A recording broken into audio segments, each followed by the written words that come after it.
oluvannyuma lw'omundu amunnansi okuvaayo n'agenda wali ku UCC ne yeekubira endoolo olwa puroguramu emanyiddwa ng'omusunsuzi ebeera ku Salt TV ku makya nga bw'eriko omukyala Jennifer Fulfiga Nakanguubi ekyamazima ebigambo amukola bimukkole era byetyoboola eddembe wamu n'amateeka agafuga eby'empuliziganya. UCC esobodde okubeera ng'esitukirawo n'ebiyingira mu Jennifer Fulfiga omulimu mmye. Amanyamuziku wa Alhaji Abdunur Mnyami Shafik Lwanga ogamba otya munywanyi. Oluvannyuma lw'omwami amanyiddwa nga Gabriel Bule okusobola okubeera ng'avaayo bw'ati n'atwala ekibaluwa kibakuntumye wali eri omukyala akulira oba nankulu w'ekitongole ekirondoola eby'empuliziganya mu ggwanga ekya Uganda Communications Commission oba UCC, mukyala Sewankamo Irene Kaggwa ng'amuloopera puroguramu omusunsuzi ebeerawo buli ku makya ku Salt TV. Era ono asobodde okubeera ng'abagamba nti waliwo omukyala aliko amanyiddwa nga Jennifer Nakanguubi abangi gamanyi nga Fulfiga, era ng'ono ekyamazima ebigambo ebisinga byayogera bikontana n'empeereza omuli okukozesa olulimi olubi oba oluwemuzi, ebigambo amukola bimukkole ate nga takakasa nti oba yasoma n'amawulire.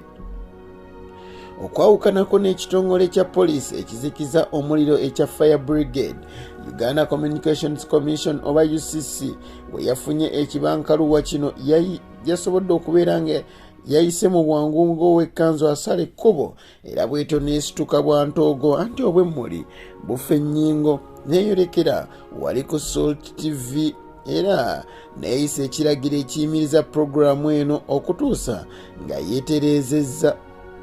Olunaku lw'eggulo ng'ennaku 26 April puroguramu eno teyasobodde kubeera ng'ebeerako ku mpewo ewadde nga ne Fulfiga abadde amaze ennaku nga 3 nga yagobwa dda ku puroguramu eno nga bagiweererezaako 2 bokka nga ye taliiko.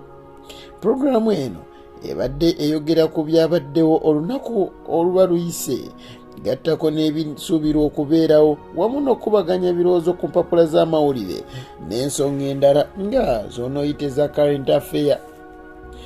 Puroguramu eno ebadde ekubirizibwa ow'ekitiibwa oba omukulu Charles James Senkubuge wamu ne munnamawulire Robert Mutebi, gattako ne Fulfiga Nakanguubi naye yandibanga etandise okusasika. Ekyaddala kiri nti okubeerako kwa Fulfiga ku puroguramu eno wadde ng'atyoboola ebigenda mu maaso ku by'empuliziganya, naye ataasika amaaso g'abantu ne baagala okumanya by'anaamukola.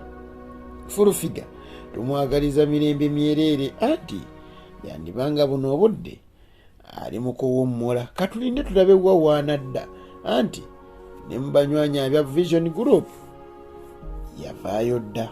Omukama akunkumbire.